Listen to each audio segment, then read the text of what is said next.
What's up, everybody? My name is Haovu, and this is the Haovu Moto vlog. Welcome. Thank you so much for joining me and being a part of this today.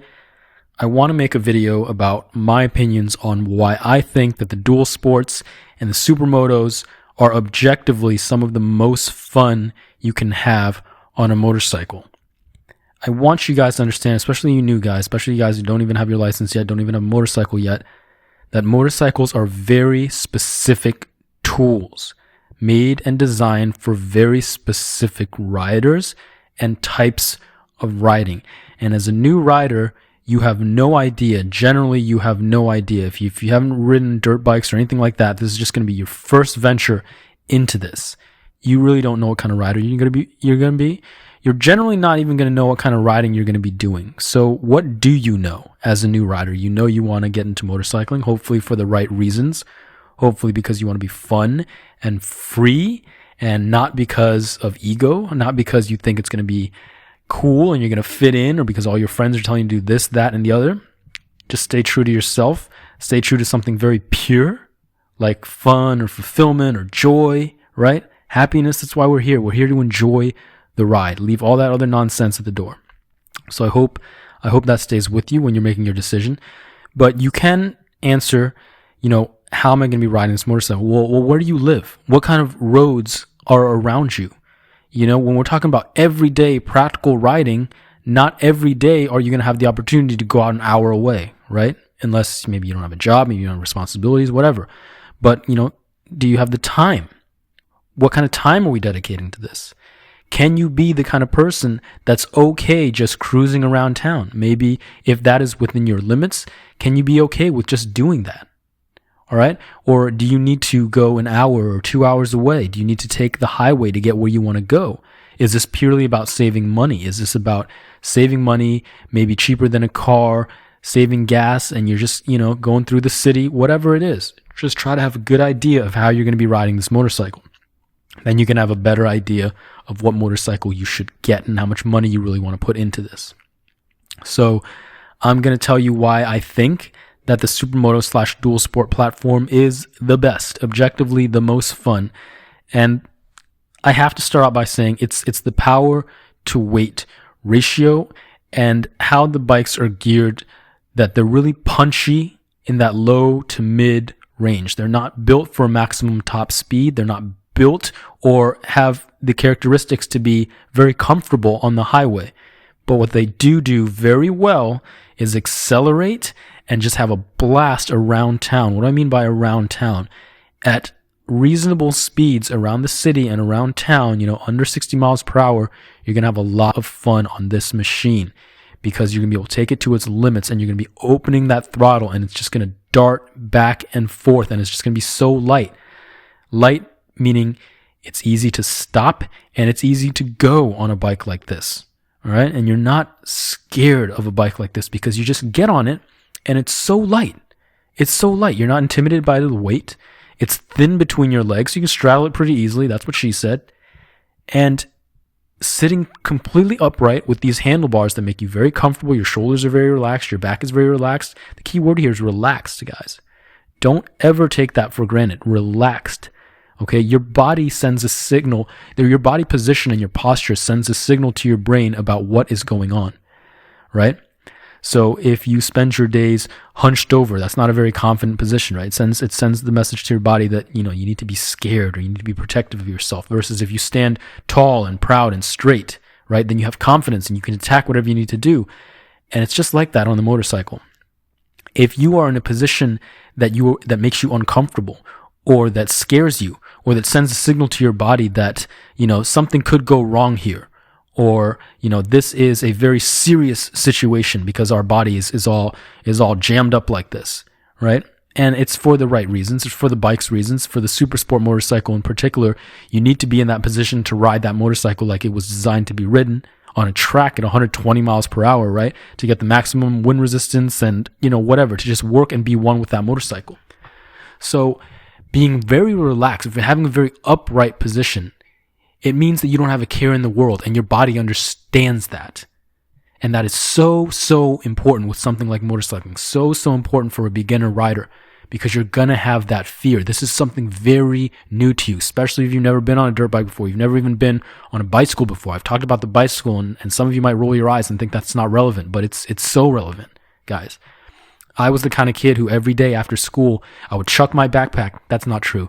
I would always do my homework first. I was a very good student, so I would do my homework first, and the second that I was done, I would pack it all up, set it to the side for tomorrow morning, and I would get on my bicycle. And the other kids probably didn't do their homework right away, so they would probably have to wait for me a little bit. But I would get on my bike and we would just ride until our parents told us to come in for dinner, like screaming at us for coming in for dinner. And I grew up on a bicycle. And that was part of my youth culture. And, being on this supermoto, being on something with this type of handlebar that is just very accommodating to the riding position. I mean, I feel right at home on a machine like this. It's just a little louder. It's a little hotter. It's a little more expensive, right? It goes a little faster. But, the fact that it can just transport me back to that time where I didn't have a care in the world and I wasn't worried and I wasn't wearing a helmet or anything like that. Occasional scraped knee, right?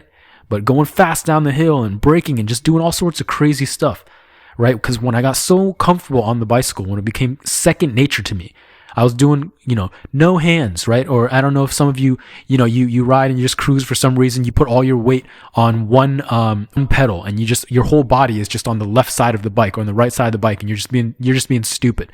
Or at a stop, when you're stopping the bike, you're seeing how much you can balance it by just, messing with your weight and turning the handlebars, and you're just at a complete stop and you see how long you can balance it without falling over, right? Just doing stupid stuff like that because you're so comfortable with the machine that you're on.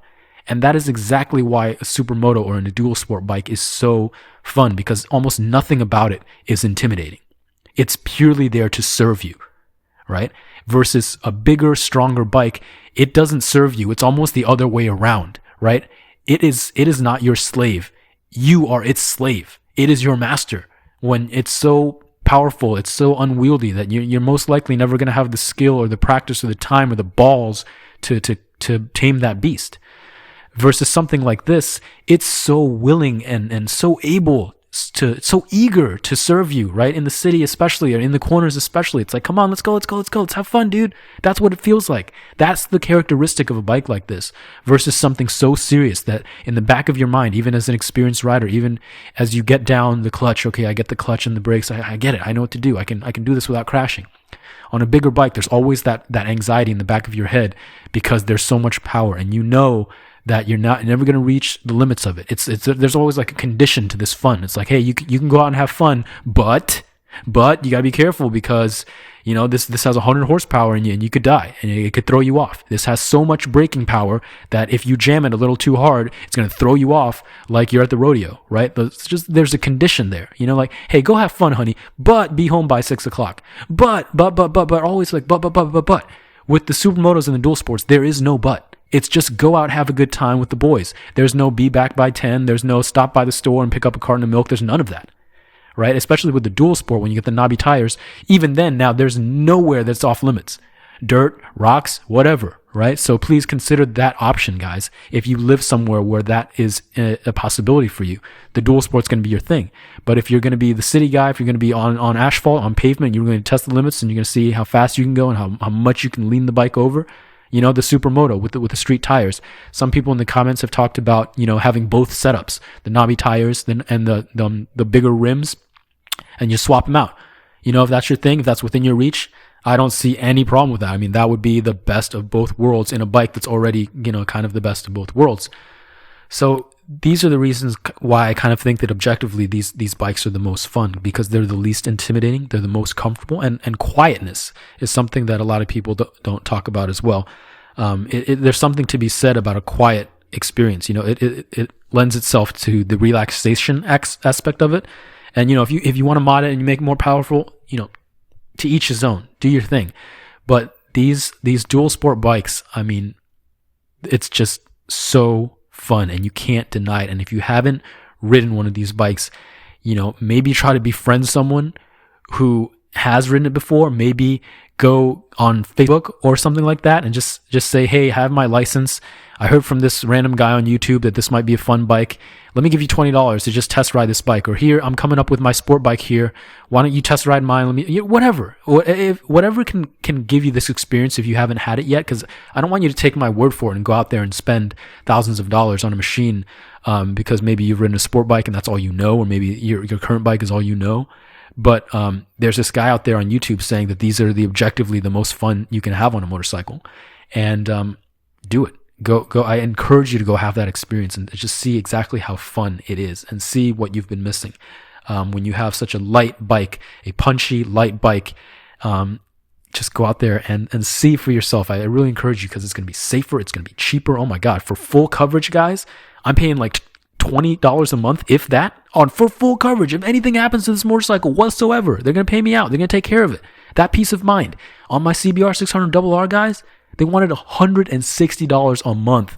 That is, oh my God, that's absolutely absurd. Imagine that. Imagine $160 a month on top of gear and gas and whatever, all the other stuff you have to pay for. If every time you sat on that motorcycle, you got to remember, oh man, I'm paying $160 a month for this. That is absurd, guys. Oh my God.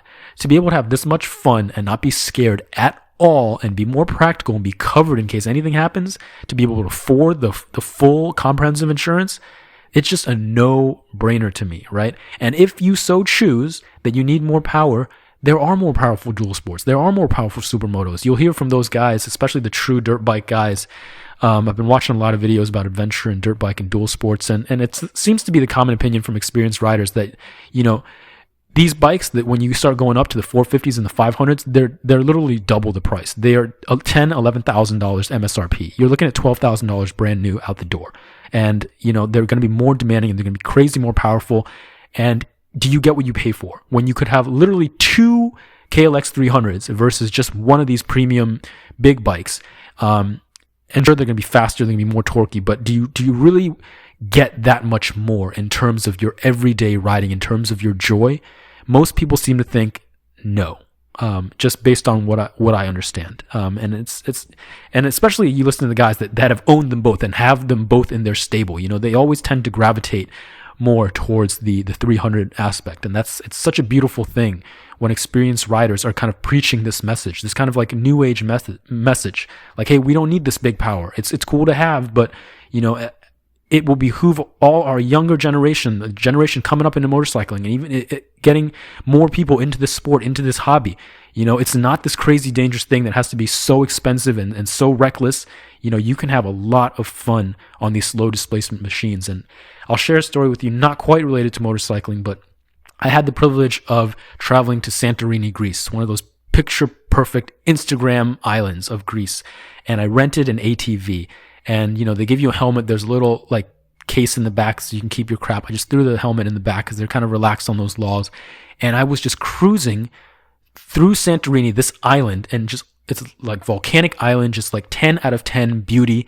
I almost never had a better experience in my life. I just felt so free. I was in my tank top, my shades, and just was on this thing, not necessarily going fast, but just opening the throttle and just being so free, the wind in my face, the salty ocean air. It was just amazing. It was just an amazing experience. And being on the Supermoto is so much like that, guys. It's just pure fun. It's just like feeds my soul. And if you don't feel like that on your motorcycle, then I encourage you, before you give up, or, even if you do feel like that already, and you have never tried the dual sport, you've never tried the Supermoto, try to get you one of these. Try to get on one of these, guys.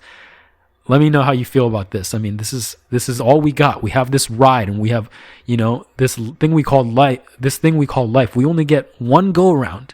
So why not enjoy it? Why not why not take it by the balls and enjoy it, for lack of a better term, right? And you don't need all this craziness to be able to do that, guys. And I'm telling you this with a smile on my face there. It's real fun. I think objectively, the dual sports and the supermotos are gonna be the most fun. And of course, there are more powerful motorcycles that suit different purposes for different people at different stages in their life. But as far as pure fun goes, it's tough, guys. It's tough to beat. So thank you As always, this was, again, intended to be a short one. We went 15 minutes already, so if you stuck around to the very end, I appreciate it.